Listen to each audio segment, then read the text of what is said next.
I was looking for a couple programs in the state, and C&M was really affordable. There were some areas of experience that I was lacking from the military, and they filled in the gaps pretty good. It got me ready to take the test. That's why I went there. Especially when we started dealing with the engines, airframe work. That was all hands-on. There's some theory involved, but that's with everything. That's part of the testing: general theory, power plant theory, airframe, and but most of it you got to do it. You have to be able to do the job, perform the work. My transition was fairly smooth. I was already working in aviation. I just wasn't working as a mechanic. And I had a deal with my employer at the time. As soon as I got my A&P, they moved me straight into the maintenance department.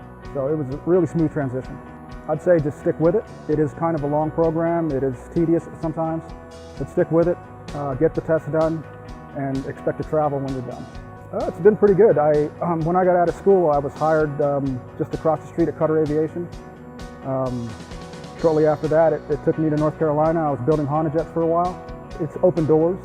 It allows me to move around, and I really don't have an issue looking for a job. There's always jobs out there, and you just got to be willing to travel sometimes. Well, I wouldn't have got hired at Honda at the position I was at as a function test if I didn't have my A&P.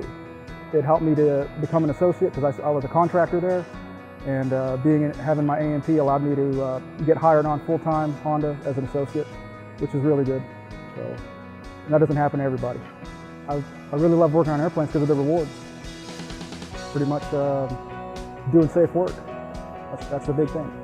Just basically watching it get out the door and take off safely. And this is my office.